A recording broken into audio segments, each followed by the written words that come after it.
dans cette vidéo un peu particulière car j'avais envie en fait vraiment de faire une vidéo on va dire un peu plus personnelle, même si c'est pas vraiment personnel, c'est juste que j'avais envie de vous parler de mes maisons d'édition que j'aime et que je n'aime pas, entre guillemets. Voilà, donc ça reste quand même un sujet un peu personnel, même si voilà, c'est aussi quelque chose qui peut évoluer dans le temps. Voilà, tout simplement, parce qu'il peut arriver. Bon, du coup, comme d'habitude, j'ai des chats et là, ils sont en train de se battre à travers la porte qui est à peine entrefermée. Elle commence bien la vidéo. Bref, du coup, je voulais donc vous parler des maisons d'édition, voilà, que j'aime bien, que j'aime pas. Et surtout, que ce que je voulais dire, c'est que, bah, une maison d'édition peut très bien convenir il y a, par exemple, 10 ans, et que maintenant, de nos jours, par rapport à ce qu'elle a fait, soit elle a fermé, soit l'évolution qu'elle a pu avoir derrière, peut faire qu'on n'apprécie plus. Et donc, le premier auquel je vais parler, c'est Milady. Donc, j'ai fait une fiche, et cette fiche, en fait, je vais commencer quand même pour parler correctement, c'est du non, je n'aime pas, ou vraiment celle que j'essaye d'éviter, que je n'aime pas du tout, à augmenter petit à petit et aller à celle que j'adore. Alors, je ne vais pas parler de toutes les maisons d'édition, parce qu'il y en a beaucoup, beaucoup trop. Et si vous entendez des choses, j'ai mes chats et j'ai la fenêtre ouverte, parce qu'il fait beau et un peu chaud quand même. Et donc il y en a beaucoup trop, entre les petites que je ne connais pas, celles qui vont être créées plus tard, enfin c'est pas ça que je veux dire, mais voilà, il y en a beaucoup trop, je ne peux pas parler de toutes. Déjà, celle que je vais parler, c'est celle vraiment que moi je suis vraiment personnellement, ou celle que j'ai déjà présente dans ma bibliothèque. Même si je m'en suis rendu compte, par exemple, Rajo et Lumen, je crois que juste si j'ai encore du Lumen, sont des maisons d'édition que j'ai, mais que j'ai oublié de le mettre parce que je les ai tellement peu dans ma bibliothèque que voilà, c'est pas tout de suite celle auquel je vais aller voir. Bref. Et donc je voulais parler de Milady. Pourquoi? C'est celle que elle fait typiquement partie des maisons d'édition, bah, je crois que c'est la seule que j'ai aimé pendant un temps et qui a subi un peu une dégringolade et auquel je n'arrive plus en fait à supporter. Voilà, et pour plusieurs raisons, et on va dire que ces raisons font un peu ce qu'on va aimer ou un peu détester dans les maisons d'édition. Déjà, c'est, on va dire, ce qu'elle a publié. Dans le sens où, voilà, Milady a été connue pendant l'année 2012 à peut-être 2014, tout ce qui va être la Billie. C'est eux qui ont, entre guillemets, démocratisé le terme Billie, même si pendant, même encore maintenant, c'est un terme très mal utilisé. C'est du coup techniquement le mélange des romances paranormales et de l'urban fantasy. Voilà, donc du coup, je l'explique souvent dans mes vidéos, désolée si je suis redondante, mais pour celles et ceux qui tombent sur mes vidéos comme ça et qui n'ont pas les explications avant, la romance paranormale s'axe, donc l'intention littéraire, ce qu'on parle souvent aux écrivains quand ils s'apprennent à écrire, c'est du coup axer en fait son histoire sur la romance avec des événements, on peut avoir de l'action, des vampires, ce genre de choses, donc côté paranormal. Tandis que l'urban fantasy, on va axer l'intention littéraire sur tout simplement l'action, sur le côté vraiment fantasy. Donc les bons exemples que j'aime bien toujours donner, c'est Anita Blake. Anita Blake à la base, les premiers romans, je me suis arrêtée au cinquième, quand le cinquième j'ai eu beaucoup de mal. La romance n'est pas du tout le côté principal, on axe sur les enquêtes, les recherches, le personnage. Et la romance arrive bien après, voire et même en second plan. C'est ça que du coup la différence entre ces deux genres. Tandis que voilà, la romance paranormale, c'est d'abord des deux personnages, la romance, le fait machin, et ensuite il y a l'action, l'univers qui englobe tout autour, qui va faire en sorte que leur relation évolue ou non. Donc c'est ça la différence entre ça. Donc c'est eux qui ont démocratisé ça, ils ont lancé énormément de séries, et qui à ce jour ne sont pas finies. Voilà, et auxquelles nous n'avons aucune information sur est-ce qu'elles vont continuer ou pas. Donc pour les publications bien avant que moi je commence à connaître, il y avait déjà Kate Daniels. Kate Daniels était publiée à la base chez Milady. Sur Booknote, dans les couvertures, on peut voir les vieilles couvertures, ce genre de choses. Et actuellement, c'est Bookmark Edition qui a réussi à récupérer, à donc finir la série au bout de beaucoup d'années, à même continuer le reste, tous les spin-offs, ce qui peut être créé tout autour. Et c'est le problème premier de Milady qui fait que je n'ai plus apprécié, c'est que beaucoup de séries déjà n'ont pas de suite ou n'auront jamais même la fin ou la publication du spin-off. Typiquement, moi, la série que j'aime beaucoup, je vous parle beaucoup, qui est vraiment de Milady, c'est Demonica. Voilà, Demonica, c'est une série que j'aime énormément.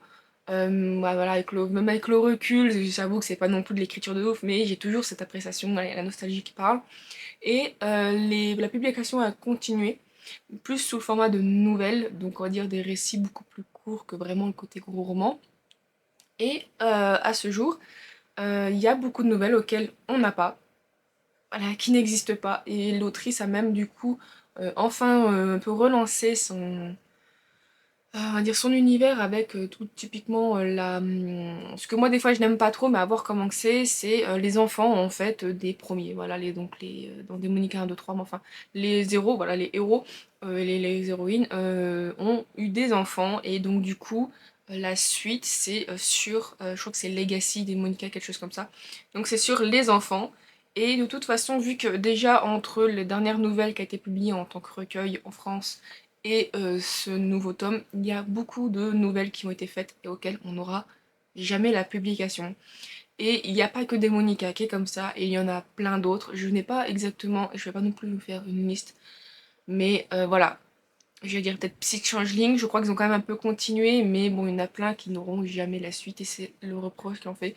Typiquement, j'ai envie de vous dire, allez tout simplement plus sur Facebook, j'ai l'impression, dès que Milady fait une annonce, regardez dans les commentaires et vous verrez plein de gens en mode ah, et la publication de ci, et ah, la publication de ça, et les séries là, vous allez en faire quoi? Et voilà, le problème aussi de Milady, c'est qu'on n'a pas de communication. Voilà, c'est juste une maison d'édition qui vient et qui publie. Donc il y a déjà ceci, le fait que bon, c'est pas ouf. Le fait aussi que donc pendant un moment, on a l'impression que Milady était mort, vu que c'était un peu leur fer de lance la Billie, et qu'à un moment donné, il y a eu on va dire un passage sous-marin, on va dire ça comme ça. Et là maintenant, ce que je ne supporte pas, c'est qu'actuellement les publications qu'ils font, je ne dis pas, ça a l'air très intéressant, hein, il y a des publications du style The Bride de Lee Halseywood que j'attends, ce genre de choses. Et quand j'ai vu leurs nouvelles publications, bah avant Milady à la base c'était un peu le format poche. Alors au début c'était le format poche, après c'était le format romance, enfin on sait pas trop ce que Brajlon a fait avec Milady, mais ça a changé de ligne plusieurs fois. Et quand j'ai vu le prix des nouveaux livres, donc déjà ça a vraiment plus le format poche qu'on a connu avec, voilà. Ça a maintenant le format plus, j'allais dire on va dire le brochet, même si c'est pas exactement brochet, parce que maintenant il y a tellement de tailles. J'ai l'impression plus petit qu'un brochet classique, mais plus grand qu'un poche. Et le prix est magnifique, 20 balles. Je vous avoue que moi, ayant toujours connu Milady avec, bon allez, au plus grand que j'ai connu c'est 16 €, mais parce que c'était un Anita Blake épais comme ça, que je peux concevoir, bah je trouve ça, je veux dire honteux et anormal, mais déjà on n'arrive plus à savoir ce que la ligne éditoriale de Milady, et le fait que d'un coup ils font ça, je sais pas, moi personnellement j'ai l'impression que c'est du foutage de gueule, entre le fait que bah, un coup ils publient, un coup ils publient plus, un coup voilà, il y a même plus de communication, il n'y a plus rien. Franchement, voilà, ce qui fait qu'avec le temps, pour moi, Milady, c'est devenu une maison d'édition, malgré tout, avec la nostalgie que j'ai, que je n'arrive plus trop à supporter.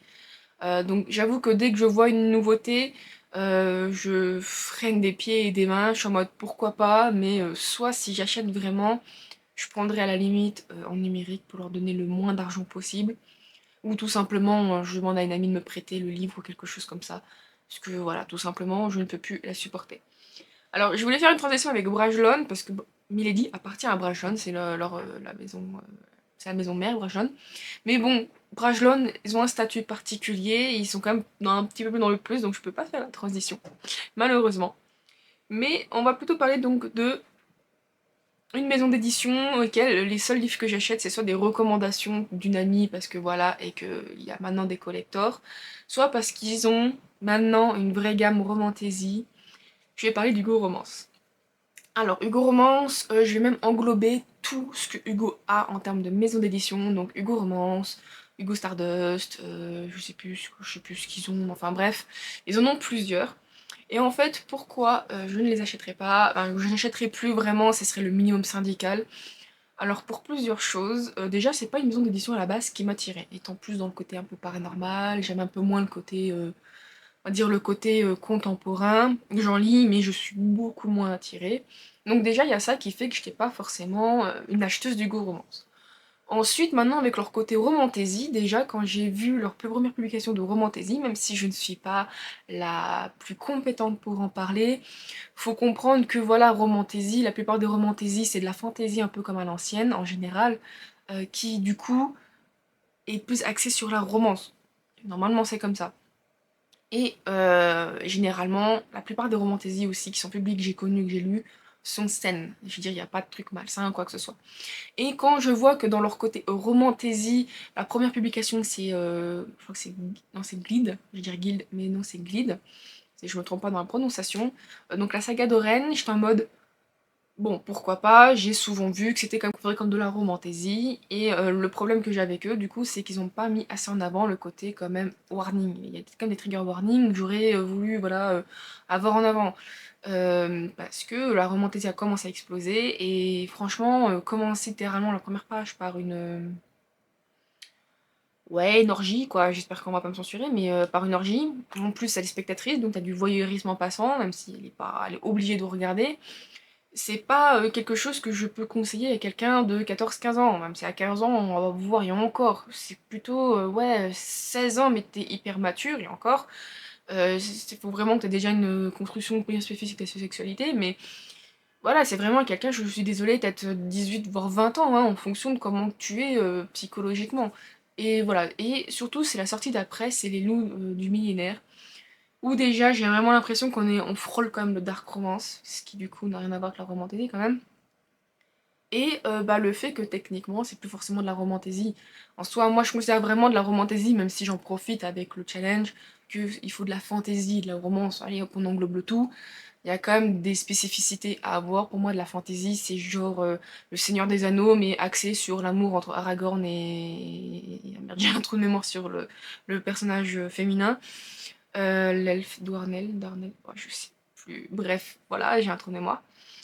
Donc là, pour moi, ça serait vraiment, ça c'est vraiment de la romantaisie, de la fantasy vraiment où il n'y a pas de technologie, ce genre de choses, ou à la limite un peu où on a perdu la technologie et on revient un peu à l'ancienne. Pourquoi pas? Mais bon, et du coup, j'avais plus l'impression qu'en fait, pour moi, c'est de la romance paranormale, en fait. C'est de la romance paranormale, tout simplement, et ce que je lisais quand j'étais plus jeune. Donc bon, mais après, ce qui fait donc déjà un peu cette ligne éditoriale un peu floue, j'étais en mode pas forcément ok. Leurs collectors, on va dire les premiers plus du côté Stardust, avec par exemple la fille de la déesse de la lune, où je le trouve relativement cheap. Voilà, donc je suis en mode bon ok. Mais surtout ce qui m'a fait vraiment fait détester, en dehors de tout le problème qu'il y a avec Nina Kuil et Hugo Romance, ce qu'elle a plus mis en évidence, c'est vraiment ce que moi j'ai pu me rendre compte avec les Imaginales, la sortie d'Iron Flame.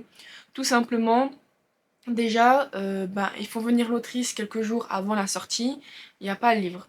Déjà je trouve ça très con, le fait de se dire bah le tome 2 va sortir, il n'y a même pas genre de prévente spécifique dans ces salons avec un tirage ultra limité, au moins qu'on aurait pu amener nos 2 livres pour faire la dédicace. Ensuite il y a, bah on nous dit elle sera là le samedi toute la journée, il y a un peu dimanche matin. Donc tu te dis les gens vont venir que samedi. Finalement, déjà en plus on arrive dans le stand, pas dans le stand mais à l'intérieur de la bulle, on avait une affiche, ok voilà, elle sera à l'extérieur, bon il n'y a pas de souci. Ensuite on repasse, donc, et d'un coup on voit, ah ben elle dédicacera samedi, vendredi soir pendant 2h30, et le lendemain toute la journée. Du coup, heureuse, hein, moi j'étais venue vendredi et samedi, on a pu attendre. Ensuite qu'on a attendu un livre par personne. Bon, ok. Et encore, on a dû mentir pour que mon conjoint signe le livre d'une amie auquel j'ai été. Ça se passe hyper vite, on m'a pris la photo pour, via mon portable. La photo, elle est prise vraiment comme une schlag, c'est vraiment nul à chier. J'avais pas forcément le choix, mais bon, ok. Ensuite, le lendemain, quand on revient, on voit du coup la petite affiche en question. Eh ben, elle a encore été modifiée. Tout simplement, elle sera là de 10h à midi, à peu près, et de 15h à 19h. Donc c'est pas toute la journée. Bon, je veux bien concevoir qu'elle ait une vie, c'est pas ça le problème, c'est l'organisation. Voilà. On voit que du coup, plus en fait les jours avançaient, plus il y avait un changement, et je trouvais ça dégueulasse. Et puis, comme je suis venue le premier jour, je m'en suis pas rendu compte, mais Nina on en a reparlé un peu après. Quand tu es influenceuse ou bonne pote avec eux, et bah t'avais le droit de passer devant tout le monde, donc tu fais la queue pendant 3 heures, et tu vois une meuf qui arrive toute frais pimponne en train de te passer devant pour faire signer ses livres, et en plus, elle, par contre, elle a le droit de sortir 3 livres. Toi, on te dit, ah non, non, un seul, hein, puis limite, on te regarde mauvais quand tu vas en sortir un deuxième, Et par contre, l'autre qui est juste un peu plus influenceuse que toi, ou parce qu'elle est bonne pote ou quoi que ce soit, elle vient, elle passe devant toi, fait signer ses 3 livres et elle se taille. Et elle a le droit d'échanger plus de mots. Je trouve ça honteux. Franchement, les privés.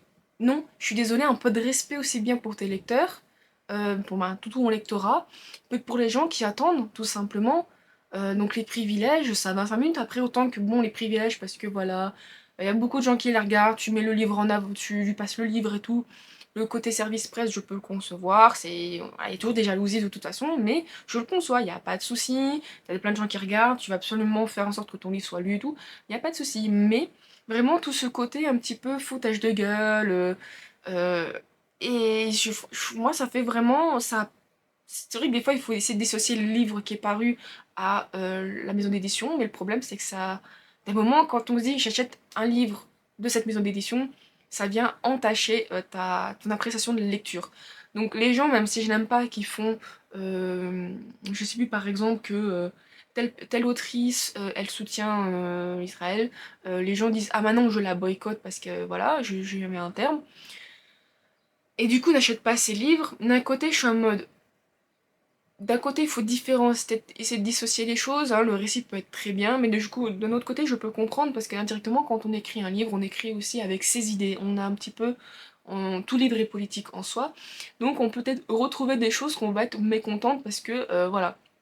Donc bon, du coup, ce qui fait que Hugo Romance, je ne les supporte pas. Et quand je parlais d'Iron Flame, c'est parce que bah, je suis actuellement encore, en ce moment je tourne cette vidéo, en plein de lecture de Iron Flame, qui est très long pour moi parce que c'est horrible à lire, tout simplement. Quand j'ai donc les 2 premiers en anglais, 2 premiers en français, donc au moment où je ferai ma chronique, j'en parlerai. Mais déjà, quand on met les 2 anglais côte à côte, on voit qu'Iron Flame fait le double fait le double du premier anglais. Donc on se dit qu'il est beaucoup plus conséquent. Mais en français, ils font la même taille, ou quasiment. Il y a quand même une petite légère différence. Enfin, il est un peu plus gros, mais on se dit, putain, c'est bizarre. Attends, en anglais, il fait le double. Et quand on ouvre, au début, avec ma pote, on s'est dit, il y a un problème. Et effectivement, quand j'ai regardé, eh ben, le livre est écrit en neuf, genre. En fait, pour justement compenser, pour pas, en fait, entre guillemets, imprimer trop de pages ou quoi que ce soit, pour que le livre soit beaucoup plus gros, parce que je pense que ça leur ferait trop de coups de pages supplémentaires, aussi bien pour le hardback, pour l'intérieur et en termes de jaspage. Ils ont écrit beaucoup plus petit. Ce qui fait que à la lecture, et ben, au lieu d'avoir, on va dire, une police 12, c'est plus agréable à lire, on a genre une police 9, 8, qui du coup beaucoup plus petit, rend le texte beaucoup plus petit, et personnellement, moi je trouve ça horrible parce que ça me force les yeux. J'avais des mal de tête, les premiers chapitres que j'ai lus, j'avais un mal de crâne. Donc du coup, obligé d'être... Donc on me dit, on achète 30 balles un livre, donc la dorure déjà se part, hein. 30 balles un livre dont on est obligé d'acheter l'e-book quasiment 15 balles. Donc dépenser 45 € pour du coup pouvoir mettre la police en plus gros sans se défoncer les yeux. Je trouve ça honteux, voilà. Le côté économie, foutage de gueule, c'est n'importe quoi. Et puis en plus, la traduction, je la trouve encore, elle a l'air d'être un peu mieux, mais je la trouve quand même aux fraises parce que il y a une phrase avec ma pote, on n'a pas compris. Quand j'étais regardée en anglais, je la comprenais mieux en anglais qu'en français. J'étais en mode non, c'est pas possible, il y a du foutage de gueule, voilà. Et c'est vrai que c'est un point que j'ai pas dit avec Milady, mais c'est aussi. Milady, ils ont même un peu le même problème. C'est que dans une série, ils avaient changé tous les noms. Voilà, je sais qu'à un moment donné, Inaccusé dans la Palle, c'était la série de la Dague Noire. Ils ont changé totalement les noms des personnages. Je ne sais pas pourquoi, je ne sais plus de toute façon. Ce qui fait que bah, c'est quand à un moment donné, ils repassent à des bons noms, quoi que ce soit, qu'on veut en parler à l'autrice, il n'y a rien qui va en fait. Donc aussi le fait qu'une maison d'édition se permet de changer, moi je trouve ça horrible. Voilà, donc ça c'était pour Milady. Et pour Hugo Romance, voilà, le fait que franchement le livre il est complètement aux fraises, enfin, c'est juste que voilà, je me dis ça coûte cher. Maintenant un livre je trouve que ça coûte de plus en plus cher comparé à une époque, quand je regarde même les mangas, ça coûte beaucoup plus cher, même si c'est 1 ou 2 euros. Quand t'as pas beaucoup d'argent, 1 ou 2 euros tu le sens passer. Et voilà, je trouve que c'est du foutage de gueule. Bref, ce qui fait que Hugo Romance, si je ne peux ne pas acheter de livres de chez eux, si je peux bien évidemment, ou en format poche, ou en limite d'occasion, voilà, au d'un moment, voilà, j'essaye d'éviter. Malheureusement, c'est compliqué après d'éviter une maison d'édition quand les livres qui vont publier sont des livres que tu lis ou qui peuvent t'intéresser ou qui vont t'intéresser. Voilà. Ensuite, la dernière maison d'édition, je vois qu'on est à 20 minutes, j'ai même pas fait, bien d'accord, c'est magnifique. Une autre maison d'édition auquel je ne suis pas fan, c'est Plume du Web. Alors dans beaucoup de vidéos où il y a des audios, c'est automatiquement eux. Bref. Pourquoi c'est une maison d'édition que je ne veux pas, entre guillemets, lire? Tout simplement parce que j'ai vraiment une sensation, je veux pas dire qu'ils publient des livres de merde, faut pas non plus... Voilà, c'est juste qu'à chaque fois que je vais lire des livres, ils ne sont pas forcément à mon goût. Voilà, on va dire ça comme ça, je les trouve juste pas de bonne qualité à mon goût. Et voilà, du coup on va dire que je suis un petit peu dans les réseaux sociaux par rapport à eux. Je crois qu'il y a eu des problèmes, je ne sais plus exactement, en dehors de la Reine des Détestés, qui du coup était censée être publiée avec un collector spécial et tout, qui finalement a été annulé.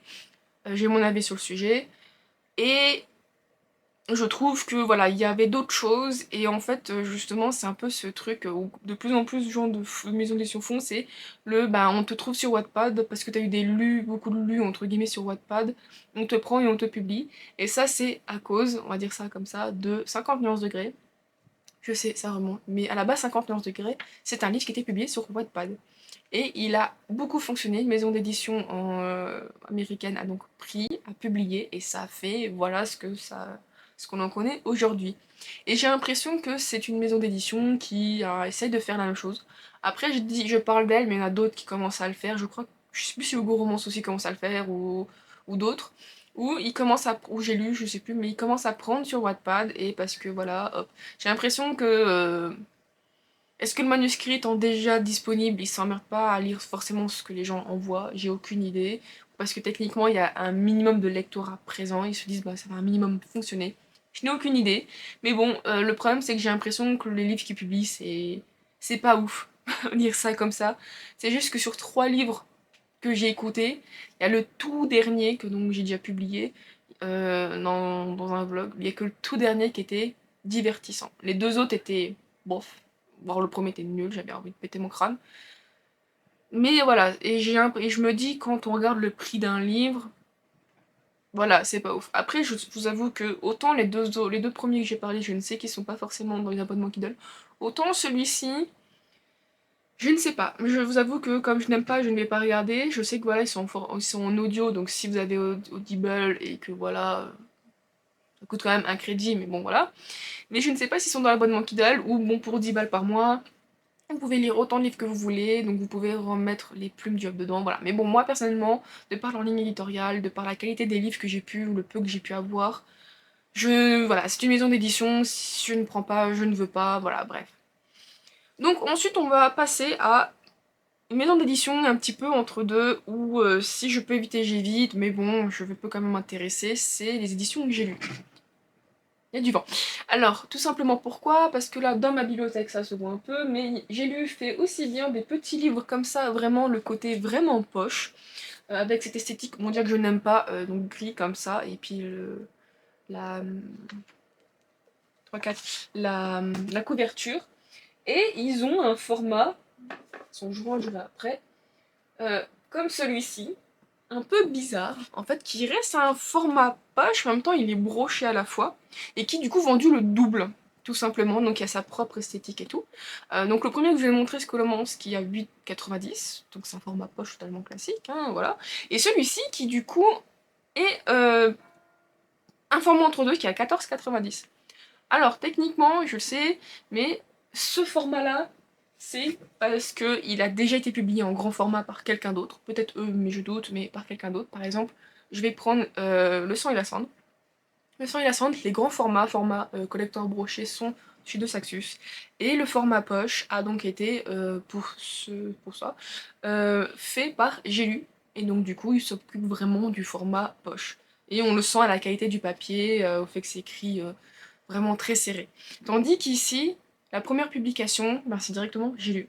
Voilà, c'est directement J'ai lu, ce qui fait qu'on sent que c'est un peu plus regroupé, mais le papier est un peu plus épais, donc un peu plus agréable peut-être au toucher. C'est écrit quand même un petit peu plus gros malgré le fait que ça reste condensé, et donc du coup automatiquement le prix est plus grand. Alors pourquoi je dis que c'est un peu dans le nope et tout? Parce que déjà j'aime pas trop le fait que c'est en grand comme ça, je sais pas. C'est juste que personnellement, bon la taille voilà, est de pas grand chose à différence de taille. Le fait que je paye le double, je me dis bon, après c'est un système. voilà, c'est juste que là, personnellement, je me dis, j'ai pas envie de payer le double alors qu'ils peuvent faire des trucs comme ça, tout simplement. D'un autre, je me dis, bon, ils ont quand même au moins, on va dire là, je suis un peu béguine, mais en fait, ils ont un peu au moins la. Ils permettent au moins des gens qui n'ont pas beaucoup d'argent de s'acheter du format poche. Voilà, je dirais quand. Même moi qui n'ai plus de boulot à ce jour, je commence de plus en plus à regarder des formats poche. Les formats collector, c'est très bien, mais quand dans un format collector, typiquement Iron Flame, c'est 30 balles. Ça, c'est 8,90. Je me dis, pour le prix d'un collector, je peux m'acheter, en arrondissant à 10 balles le livre, je peux m'acheter 3 formats poche. Je peux m'acheter 3 livres au lieu d'un. Et pour les gens qui n'ont aussi bien pas beaucoup de place ou que peu d'argent, je trouve que c'est très très bien. Voilà. Après, bon, ce que j'aime pas trop, c'est un peu le côté vraiment le format poche qui est déjà publié. Oula, il y a un côté, le côté gris et tout, j'aime pas trop visuellement. Bon, bref, après c'est chipoté, mais bon. Et quand je dis nope neutre, c'est parce que j'ai du mal à comprendre la vision d'édition. Je ne sais pas si elle veut juste aspirer notre argent ou vraiment nous en faire profiter. Parce que j'ai ce livre-là, de Les Ailes d'Émeraude, donc c'est un intégral, c'est le seul collector que j'ai pu voir. Et je comprends pas parce que c'est le collector, donc il a un côté hardback et tout, il y a les 3 livres. On me l'avait offert, mais c'était coûté quand même un certain prix, je sais plus, c'était comme du 25 €. Mais dedans, le papier, il est super fin, j'ai l'impression que c'est vraiment du PQ de mauvaise qualité. C'est beaucoup plus fin que le format poche que je vous ai montré de Scholomance. Bref. Voilà, donc du coup, c'est voilà, donc c'est une maison d'édition qui est un peu nope neutre, parce que bon, d'un côté j'ai l'impression qu'elle veut mon argent, d'un autre je me dis, bon, elle quand même. Voilà, donc du coup je suis un peu plus partagée comparée à Hugo Romance ou Milady, où vraiment, je pense que vous avez pu le voir, pendant 20 minutes j'ai presque craché ma haine, même si j'ai pas craché ma haine, j'ai plutôt montré mon désaccord et le fait de pourquoi je n'aime pas. Ensuite, dans ceux qui sont vraiment neutres, alors ceux qui sont vraiment neutres, c'est, je sais ce que cette maison d'édition publie, mais je n'ai pas de problème avec, c'est juste que je n'ai encore rien lu d'eux. Dans le sens où Milady Romance, j'ai pu lire, j'ai pu vivre certaines choses. J'ai lu ces quelques achats, voilà, ce genre de choses. Tandis que les éditions là que je vais vous parler, c'est genre si j'ai des livres à la maison, mais je n'ai pas encore lu quelque chose d'eux. Ce qui fait qu'elles sont neutres parce que c'est un peu comme si je les avais jamais, bah, je les ai jamais côtoyées, mais c'est un peu comme si, voilà, n'ayant jamais lu, je ne sais pas les problèmes de traduction, je ne sais pas s'ils respectent l'œuvre de l'autrice. Euh, je n'ai pas entendu de problème en dehors d'organisation, de respect envers le lectorat, voire peut-être le respecte, mais voilà, je n'ai pas de. Voilà, je n'ai rien de plus. J'ai donc Olympe édition. Le seul livre que j'ai d'eux, c'est Une couronne de lierre et de verre, donc d'une série. J'ai acheté le hardback, voilà, c'était le tout premier livre qu'ils ont lancé. Je n'ai pas de problème avec eux, ça a l'air d'une édition sympa, ils font de la romantasy, même si ça a l'air d'être un peu plus dans le young adulte, mais ça a l'air de dépendre de ce qu'ils proposent. Ils ont l'air de faire plein d'autres livres, voilà. Donc bon, du coup, je n'ai pas, entre guillemets, d'avis vraiment là-dessus. Ça a l'air d'être quand même une maison bien évidemment plutôt sympa, vu qu'ils font quand même beaucoup de services presse, d'après ce que je peux voir. Hachette. Étonnamment, Hachette, c'est une maison d'édition. Le seul livre que j'ai d'eux, je l'avais reçu en service presse il y a un petit moment, il faut peut-être que je le lise, mais c'est pas un vrai service presse, c'est plus en mode, voilà, on me l'avait offert via un truc de Booknote, mais bon, voilà. C'était. C'est comment. Ouais, c'était Prison Healer, en fait, avec le reflet, j'ai eu prisonnier, mais non. C'était Prison Healer, voilà, ça a l'air sympa. Ils font. Je crois que je l'ai revu en format de poche, mais je ne sais plus par qui le fait. Bref. Voilà, c'est une maison d'édition auquel je n'ai pas plus d'attache. Voilà, je sais, Hachette, je les connais plus pour le coloriage avec Hachette Heroes. Voilà, donc c'est bon. C'est pour moi, c'est du neutre, en mode elle existe, voilà. Il y a Collection UH. Alors, Collection UH, j'ai mis dans le note parce que j'ai acheté en fait un livre de je sais plus qui, mais bon. Et en fait, c'était dans la collection Romantasy. C'est parce que j'étais dans un culture avec moi, m'a posé en question. Et moi, je vais tout le temps dans le côté fantasy, je vais jamais dans le côté, entre guillemets, érotique. On va dire c'est comme ça, c'est dans le culture en question.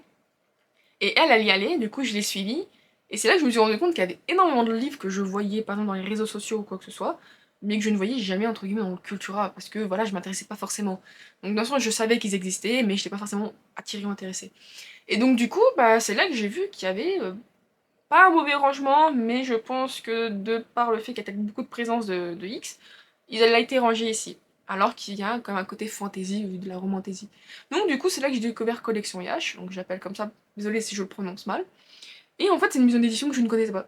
Tout simplement, alors que pourtant ils font de la romantasy sur de choses, ils font quand même plein d'autres trucs. Je ne connaissais tout simplement pas son existence, je ne savais pas. Et donc du coup, Elle est plus dans le côté neutre, voire plus, parce que ce qu'elle publie m'intéresse beaucoup, donc je suis intéressée. Mais je n'ai pas lu encore non plus de livres ou quoi que ce soit, même si, voilà, j'ai... Franchement, ça a l'air d'avoir un énorme et bon catalogue. Ça reste quand même relativement neutre, parce que je n'ai pas d'avis, entre guillemets, là-dessus. Et le dernier que j'ai rajouté un peu dernièrement, c'est Calix. Calix Édition, qui est aussi une nouvelle maison d'édition. Pour le moment, les 3 livres qu'ils ont publiés, c'est les 2 que j'avais gagnés en concours, qui sont ici aux Imaginales. Donc c'était The Curse of Stein et The Cruel Coven. Et le dernier qu'ils ont sorti, c'est The Hurricane War. Auquel, eux, je suis un peu neutre, parce que je suis en mode, ils proposent comme ils ont l'air de proposer de bons livres. Mais le seul point négatif, mais ça c'est typiquement purement personnel, je trouve leur relié moche, mais leur brochet très beau. En même temps, le brochet prend les couvertures relativement basiques, hein, ceux qui ont déjà été faits dans le pays anglophone, tandis que le relié, on sent que voilà, il y a du travail. Je les trouve moches, mais c'est simplement une question personnelle. Parce que, bon, tu payes 5 € de plus, il y a le jaspage et, bon, le côté hardback, mais en fait, c'est juste que je n'aime pas tout simplement ce fait que la couleur, elle est comme ça. J'aime quand il y a un minimum de travail, quelque chose de beau, ça coûte un prix, et bah, le brochet a ce travail que je recherche et que je préfère largement. Voilà, bon, du coup, je suis tiraillée entre le collector qui m'est accessible et qui, du coup, je préfère en main, au côté quand même visuel du livre, où, bah, pour 5 balles moins cher quand même, bah, j'ai le livre. Si je m'y mets, je peux faire moi-même mon propre jaspage, peut-être pas autant travailler qu'une machine, mais voilà. Donc du coup voilà, ce qui fait que bon ça reste en dehors de cette préférence personnelle, une maison d'édition neutre avec comme un peu d'espoir parce qu'elles ont l'air très sympas. Ensuite, donc j'ai mis dans le environ plus. Donc le environ plus, c'est un peu plus que le neutre MDR. Non, c'est juste que ce sont des maisons d'édition que j'aime, qui me laissent neutre, mais plus parce qu'elles ont quand même des livres qu'elles ont publiés que j'aime beaucoup. Il y a relativement un travail, un genre de respect envers le lectorat. Et j'ai mis Brajlon Big Bang. Donc du coup, Brajlon Big Bang a un peu le cul entre deux chaises parce que Brajlon, c'est la maison mère de, à la base, Milady, et donc aussi de Big Bang, et qui du coup, à la base, était spécialisée dans la fantasy, mais vraiment le fantasy à l'époque, hein, le high fantasy, ce genre de choses, avec science-fiction, donc on va dire des choses un peu plus... on va dire sans romance, on va dire ça comme ça. Et donc depuis quelques temps, maintenant, ils ont sorti, on va dire, tout ce qui est lié avec Daniel L. Johnson, donc le Pont des Tempêtes, le Dark Shores. Il y a aussi du coup ceux de CSPK, c'était Prince Captif, je crois que c'est ça. Voilà, donc ils ont quand même beaucoup, et en fait depuis quelques temps j'ai l'impression qu'ils ont récupéré une partie, alors je ne sais pas trop par rapport à Big Bang, mais même si j'ai l'impression que Big Bang c'est plus côté fantasy young adulte, parce que je suis en train de me dire, il y a Ashton Raven, il y avait Vespertine, qui du coup était quand même un peu young adulte et pas très adulte. Et j'ai l'impression que le côté adulte romance a été plus donné à Milady, voire certaines parfois à Brajlon, et Big Bang c'est vrai qu'il peut être le côté young adulte. Et je le mets dans le côté environ plus parce que je trouve que il y a quand même un bon design. Généralement, les côtés collector sont tout le temps disponibles et à un prix relativement accessible. C'est pas non plus trop. Je crois que j'ai l'impression que c'est peut-être 2-3 euros. Peut-être que je me trompe en disant ça. Bref, les livres qui sont publiés sont relativement bons, je ne sens pas de problème de traduction, donc il y a un bon travail qui est fait derrière, comparé à Ego Romance. Je sais pas si je l'avais dit, mais le côté, c'est sûr que je l'avais dit. Bref, voilà, donc je trouve que, voilà, j'ai mis environ plus parce que dès qu'il y aura une sortie, j'aime bien regarder. Mais il reste un peu dans le neutre parce que j'avais acheté un livre à mon chéri, Collector, c'était sur une intégrale de 3 livres. Mais la série comporte beaucoup plus et ils vont pas faire, ce que je trouve ça dommage, et je regrette pas forcément de l'avoir acheté, mais il y aura pas plus que ce livre-là. Peut-être que moins dans un futur, mais c'est beau de rêver quoi.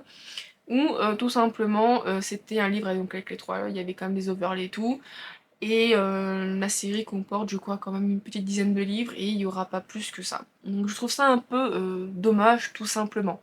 Voilà. Donc ce que j'aime bien après avec Brajlon slash Big Bang, c'est qu'ils font comme des campagnes de précommande où du coup, voilà, on peut envoyer le fait qu'on a précommandé, on reçoit des goodies.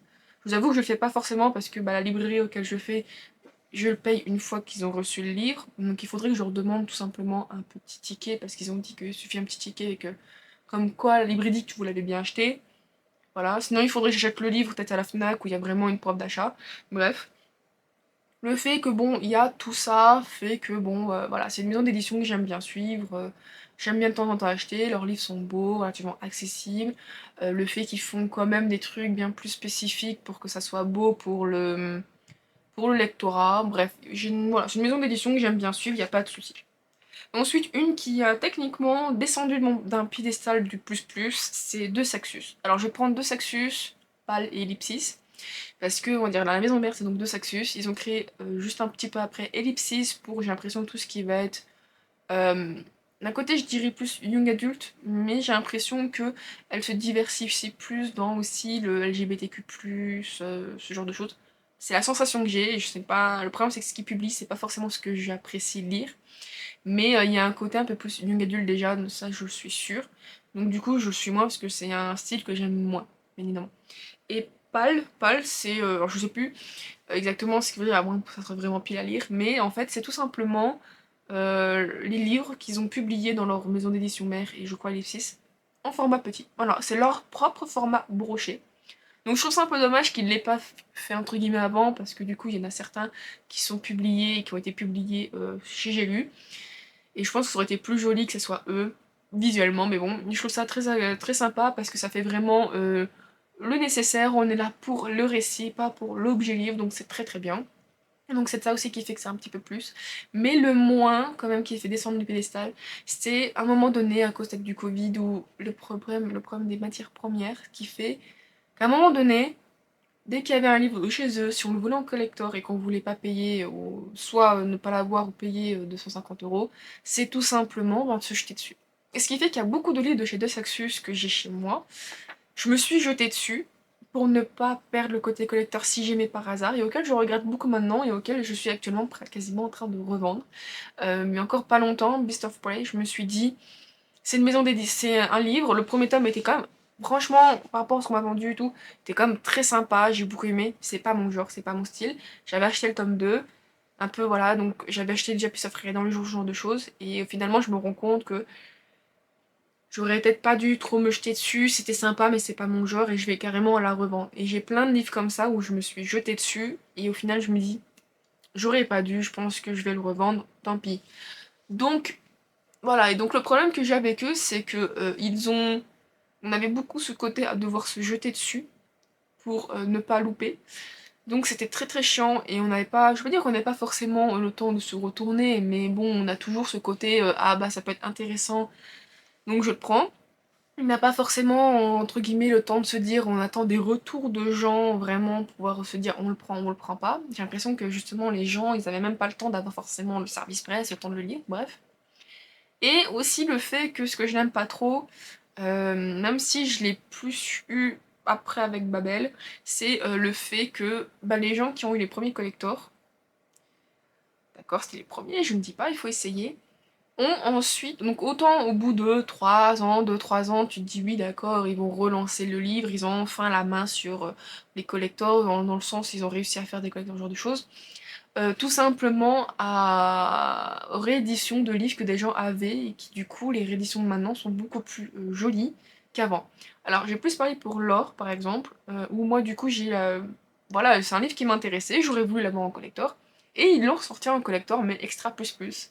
Donc comparé à mon ami qui du coup était dégoûté parce que bah, elle avait déjà l'or en base, collector de base, mais leur vieux collector c'était juste un simple hardback, je crois pas qu'il y avait de jaquette, mais la jaquette va être toute simple. Il n'y avait rien de plus comparé à l'or où il y a un jaspage, il y a du retravail dans l'end-paper, donc quand on ouvre le hardback avec une feuille, où il y avait vraiment un artwork, le fait que techniquement la jaquette, de l'autre côté, il y a des informations. Donc tout ça fait que bah, je peux comprendre les gens qui sont dégoûtés, parce qu'ils se sont dit qu'ils ont payé un peu le prix fort ou quoi que ce soit, ils ont acheté à l'époque, et peut-être qu'ils n'auraient pas acheté le format à l'époque, mais c'est de belles choses, ce que je peux comprendre. Moi j'ai plus le souci avec Babel, j'ai lu un extrait, j'ai trouvé très sympa, je me suis dit bah tiens je vais me le prendre en collector pour avoir une meilleure expérience. J'ai eu beaucoup de mal à le trouver, et une fois que je l'ai trouvé, ben, j'ai eu beaucoup de mal parce que j'ai regardé dans les petites librairies, mais en fait ma Fnac en avait encore, alors je sais pas si c'est ma Fnac ou la Fnac en général, en avait encore, donc j'ai pris le côté vraiment ultra limité soi-disant, avec le hardback, ben c'est hardback mais avec un jaspage, mais il était dans une boîte, voilà, donc j'ai celui-là avec la boîte. Et le problème, c'est que j'étais dégoûtée parce que je crois que même pas 4 mois après, ils annoncent le fait qu'ils vont le refaire en collector. Avec un jaspage beaucoup plus sympa. Parce que, pardon, le jaspage que j'ai, il est pas moche, mais il est dégueu. Il est mal fait, ça a bavé, ça ressemble à rien. Et du coup, voilà, c'est chiant, c'est horrible de se dire que tu payes 35 € un énorme livre comme ça, qui a l'air très sympa, mais qui est en plus en train de baver. Franchement, je trouve ça dégueulasse, juste pour en plus l'annoncer 4 mois après. Oh, regardez, on va faire un nouveau. Donc bon, après, moi, je suis en mode pas, je suis pas pour le côté exclusif, je suis pas con, moi je m'en fous, je veux juste un bel objet. Je suis pas en mode, ah regardez, j'ai un truc exclusif, je me la pète. Moi, je suis en mode limite, si c'est accessible à tout le monde, y a pas de souci, je suis pas jalouse comme ça.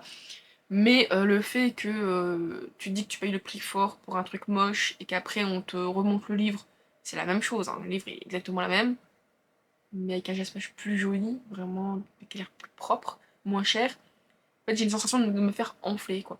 Donc bon, du coup, c'est ce qui fait que cette maison d'édition, voilà, et tout ce battage, le fait qu'il faut se jeter dessus, que d'un coup, ils ont la sortie, ça a fait que ça a un petit peu baissé, surtout que bah là, j'ai l'impression et je sens que avant c'était vu qu'après tout le monde a commencé à faire des collectors, ce genre de choses, à avoir de bons livres aussi, il y a un peu voilà le ballon qui se dégonfle, et même si avec genre la sortie de Crescent City ça avait remonté, je trouve qu'il y a plus ce même engouement, j'ai plus la même appréciation de cette maison d'édition. Voilà. Après, pour le côté traduction, il y a des gens qui disent qu'ils sont pas des très bons traducteurs. Je vous avoue que, comparé au Go Romance, autant je sentais dans les phrases, autant là, par exemple, le sang et la cendre aurait un problème de traduction, bah, je vous avoue que je l'ai pas senti. Franchement, c'était mon premier de Sexus, mon premier romantaisie. Je n'ai pas senti de problème dans la traduction. Et dans ma lecture, oui, j'ai un chat qui vient de monter dessus, c'est Max, la patate. Et du coup, ce qui fait que voilà, c'est une maison d'édition, je peux la suivre, mais je suis. Maintenant aussi qu'il y a le fait qu'il y a moins les gens qui se jettent dessus, il y a peut-être meilleur stock. Voilà, je me jette moins sur leurs livres. Limite, je suis en train de, comme je l'ai dit, de revendre ce que j'ai, parce que voilà. Après, aussi le problème qu'il y a eu avec eux, c'est que bah, on sent qu'ils ont démarré certaines séries sans jaspage, avec un artback relativement simple. Par exemple, je regrette que Le Sang et la Cendre n'ait pas un meilleur visuel collector, parce qu'on sent que les nouveaux qui sortent, et bah, vu qu'ils ont pas de comment cette série, ils peuvent se permettre plus de choses, ils font de très beaux livres. Et donc du coup, je suis un peu dégoûtée parce que je sens que les livres sont très simples, on paye le même prix, ou peut-être 1 ou 2 € moins cher quand même, qu'un livre bien travaillé. Je trouve ça un peu dommage, tout simplement. Ensuite, on va passer à des maisons d'édition plus, même si je vous avoue que je comprends, je veux dire je comprends pas, mais ce sont 2 maisons d'édition auxquelles j'apprécie parce ils ont l'air d'être proches de leur lectorat, à bien essayer de proposer quelque chose, mais je vous avoue que le peu de livres que j'ai lu d'eux, soit c'est mais, soit voilà. Donc c'est Roncert Édition qui propose, alors c'est vraiment une édition qui est intéressante, mais si vous êtes adulte. Pourquoi? Parce que ça propose énormément de dark romance quand même, ou un côté dark fantasy, donc pas forcément accessible pour tout le monde entre guillemets. Par exemple, L'ombre d'Adaline, je vous avoue que, je crois que c'est Adeline, je sais plus le nom Adaline, je vous avoue que je n'ai toujours pas lu ce livre, il me fait extrêmement peur, parce que voilà, la dark romance, je pense qu'il faut différencier une belle romance et tout, et le fait qu'on aime un petit peu la violence au lit. Voilà, ce sont des choses sexuelles, encore en train de faire des travaux, ce sont des choses, des préférences sexuelles qui sont très différentes, voilà.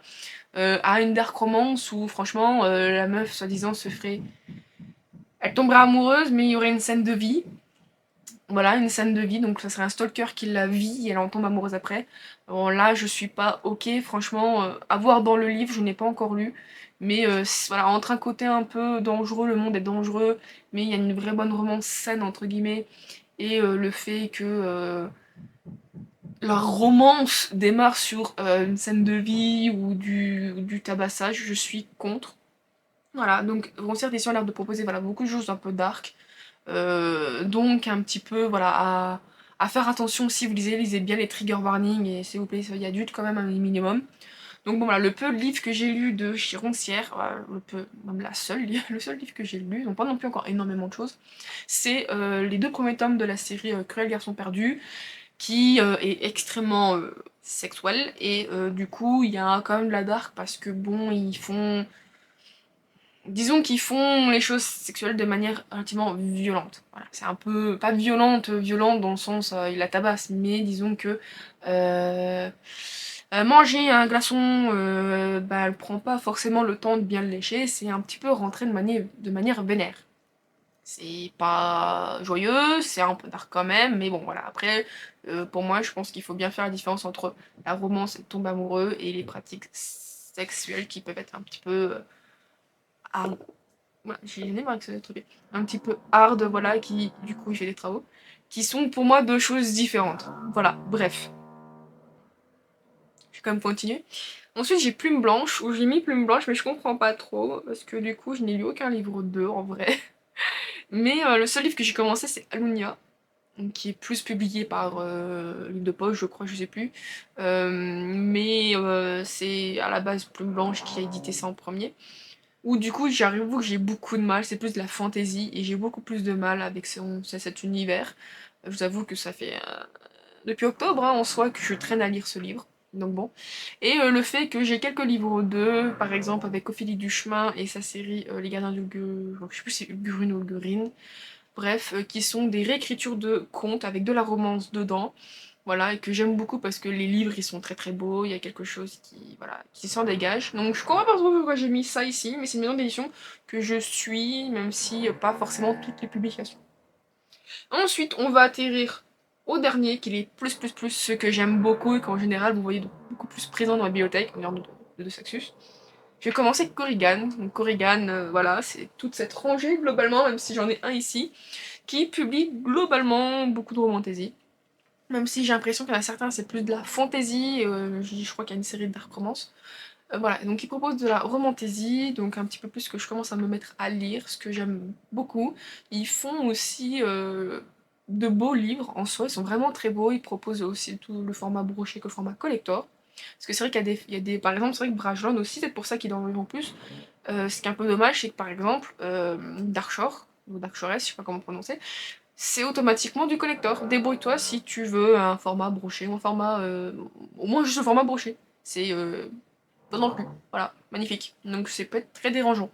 Et bah, donc Korrigan propose toujours les deux, même si des fois il y a que le format broché, ça peut être très bien.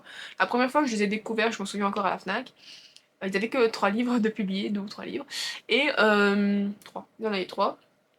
Et tout simplement, le livre était hyper accessible. Quand tout était autour de 20-25 euros, eux ils étaient à 18,90 € je crois. Donc je trouvais ça franchement hyper accessible. En plus, c'est pas genre simplement le livre et débrouille-toi. Le livre avait quand même quelques petites reliures, dans le sens de relief plutôt, avec du coup un côté glossy. C'était très bien, franchement, avec un petit peu de dorure. C'était pas grand chose, mais quand on regarde que tous les autres livres à 20 balles, il n'y a même pas le côté dorure pour mettre en évidence le nom de l'autrice ou quoi que ce soit. Franchement, je trouvais ça incroyable. Et donc du coup, c'est une édition que j'aime beaucoup, parce que même si je n'ai pas encore vraiment eu de coup de cœur, globalement, tous les livres qu'ils font sont très bien, enfin très bien. Ils sont beaux, je sais pas, sans problème de traduction, les... bah, ça correspond à leur ligne éditoriale, aux imaginales, ils ont été compréhensifs, le fait qu'il y ait des gens qui achètent tout de suite les livres à leur sortie, et donc du coup on pouvait pas forcément se permettre par exemple d'acheter les 3 livres d'Olivia Wittgenstein pour avoir des goodies de la maison du Royaume des Corbeaux. Donc moi par exemple ils me les ont donnés, je leur remercie encore et c'est vraiment bien. Il y a un côté un peu plus proche du lectorat, à leur dire voilà bah du coup ce livre-là sera pas paru là, il y aura ça, il y a tel problème, nous avons fait ci. Donc voilà, ce qui fait que j'aime beaucoup cette maison d'édition, j'aime beaucoup les livres qu'ils publient, j'essaie vraiment d'être à jour avec ce qu'ils publient. Ils essayent aussi d'être un petit peu plus avenants par rapport au trigger warning, ce genre de choses. Bref, c'est une maison d'édition que j'aime bien suivre, j'aime bien ce qu'elle publie, je suis très contente. Et aussi, ce que j'aime bien dans cette maison d'édition, c'est que ils mettent aussi bien en avant le côté américain, donc par exemple avec Olivia Wittgenstein, ce genre de choses, que le côté français. Voilà, et donc à ma connaissance, il n'y a que 2 autrices françaises, une qui va être bientôt publiée, qui est Cléo Blackwood, que je connais déjà pour l'auto-édition, et c'est M. Stern, ou c'est S. Stern, je sais plus, qui a fait Les Garçons Perdus. Et du coup, ce sont 2 autrices françaises, et ça, je trouve ça bien, c'est que c'est pas une maison d'édition qui se dit nique les Français, on va publier que de l'américain, donc de l'anglophone. Non, ils vont quand même proposer du français et aussi faire des collectors pour les français. Parce que voilà, les maisons d'édition qui déjà oublient qu'on est français, ça m'horripile. Et sinon, quand il y a des Français, font le minimum, pas de campagne, pas de pub, le livre, c'est un truc de schlag, bref. Voilà, je trouve ça très très bien, parce qu'ils n'oublient pas que bah, il y a des écrivaines françaises, qu'on peut aussi écrire aussi bien, voire mieux que des américaines, anglophones, et que du coup, bah aussi, leurs livres ont droit à des formats collector, donc je trouve ça super bien. Donc par exemple, au Blackwood, ou même certains, ont eu de leurs livres en collector, et c'est bien, franchement, c'est très très bien. Ensuite, il y a Bookmark Edition, je pense que vous le voyez tout ce côté-là en général de ma bibliothèque, avec de toute façon les quêtes Daniels et autres. C'est une maison d'édition que j'aime beaucoup, même s'il y a un petit bémol, c'est que maintenant qu'ils se mettent enfin à leur collector, on peut se retrouver avec énormément de livres parfois en double, ce qui fait que j'ai à mort arrêté d'acheter avec eux, pour acheter limite qu'en collector, parce que c'est un format que j'aime plus en fait, aussi bien en main que voilà. Et donc ils font énormément de livres, ce que je lisais via avec Milady, voilà, tout simplement. Et donc j'aime beaucoup le fait que, bah voilà, ils proposent à un prix quand même relativement cher. Ça par contre, ça, je trouve très très cher. Mais c'est toujours très beau, il y a vraiment du travail, c'est incroyable. Leur pop-up store aussi, où du coup on peut choper des goodies encore en plus. Franchement, c'est une maison d'édition que j'aime bien, leur ligne éditoriale, elle est claire, j'adore franchement ce qu'ils publient, j'adore ce qu'ils font. Voilà, c'est vraiment toujours un bonheur d'acheter chez eux, de les avoir. Ils font maintenant du format poche, du format en grand, ultra collector. C'est très très bien et voilà, on a toujours pour le moment la suite. Voilà, Quête d'Agnès, on a la suite et la fin de ce qu'ils publient. Euh, Franchement, j'ai pas de soucis avec ça et je les aime beaucoup, voilà. Et les derniers, avant-derniers, Plug Édition. C'est vrai que du coup, je n'ai pas beaucoup de ces derniers temps, où les derniers livres que j'ai lus m'ont un peu déplu, ou en sens de moyens. Donc Plug Édition, auquel je suis partenaire, même si je lis pas beaucoup le respect, mais auquel je suis partenaire et que j'aime beaucoup. Pourquoi? Parce que je sais que déjà, leur ligne éditoriale, c'était des romances happy end à la fin. C'est incroyable, ce qui fait que je sais qu'à la fin, je vais avoir une happy end. C'est très bien, c'est... Voilà, quand j'ai pas envie de lire un livre et je ne sais pas comment être à la fin, je prends un livre ou deux en général, je le lis, je sais que je vais être heureuse à la fin, que la romance va être bien, la plupart du temps elles sont toujours bien, voilà. Et donc du coup c'est une maison d'édition, voilà, si vous aimez la romance, en tout genre, parce qu'ils font un petit peu en tout genre, ça reste une édition déjà française, donc toutes les autrices sont françaises, bon, ou francophones, je crois que Katia Lazan, désolée, elle est suisse. Bon, ça reste français, en soi, elle parle le français. Donc du coup, elle est francophone. Et du coup, voilà, du coup c'est une maison d'édition qui est française, qui est pas mal, même s'il y a une ou deux américaines à tout péter, mais c'est vraiment pas ce qui est beaucoup présent dans leur catalogue. C'est beaucoup du français, franchement c'est super agréable et incroyable. Je sais que c'est automatiquement des happy end, donc ça aussi, si je veux une touche de bonheur dans ma vie quand ça va pas, c'est très bien.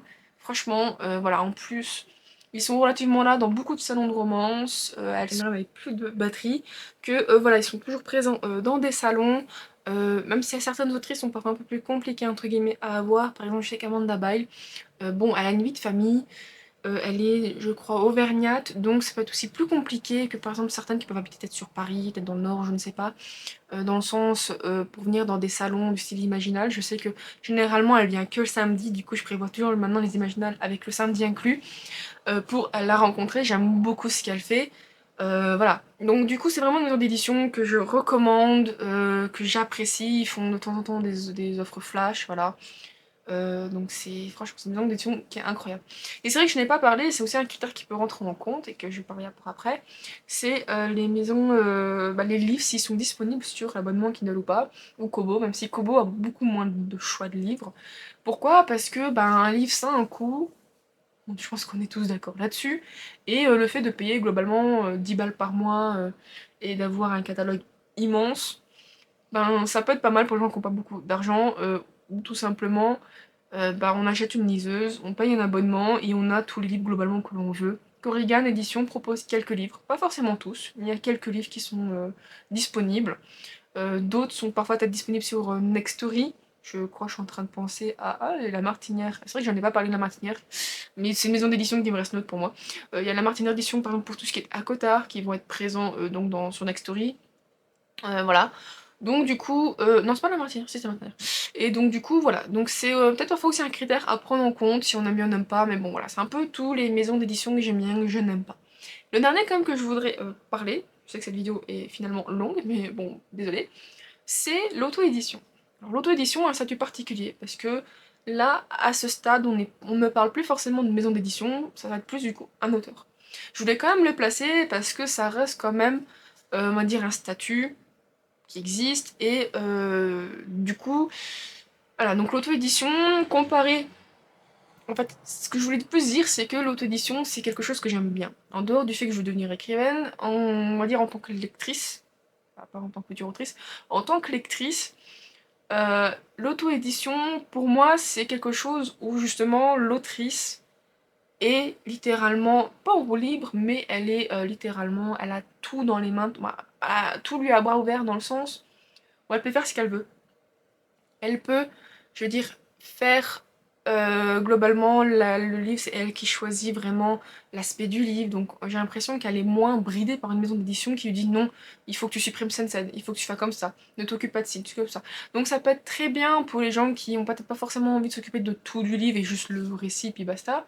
Mais moi ce que je préfère, parce que j'ai vraiment une sensation où bah, elles peuvent mettre encore plus leur cœur dans les livres, et parfois ça se ressent, il y a des auto-édités qui sont des fois beaucoup plus incroyables que des maisons, que des, des autrices de maisons d'édition, parce que comme elles ne sont pas bridées, et ben leur talent, leur créativité est vraiment, je peux dire explosée, mais elle est vraiment à sa cœur ouvert, et en fait du coup ce qui fait que pour les livres, eh ben, comme ils peuvent choisir leur propre couverture, ils peuvent choisir par exemple le propre jaspage, genre s'ils font une campagne Ulule ou quoi que ce soit, justement, ils peuvent faire la possibilité d'avoir une campagne Ulule si on veut les aider, donc c'est pas mal.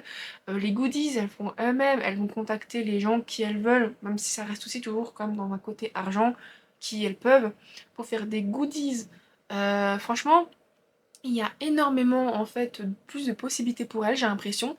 Ce qui fait que bah, elles mettent beaucoup plus de cœur, j'ai l'impression, à l'ouvrage. Ça peut se sentir que parfois on a plus d'amour là-dedans, et donc du coup c'est beaucoup plus agréable. Après, bien évidemment, ça dépend des autrices. Généralement, ça, on le sent pour des autrices un peu plus confirmées, ou voilà.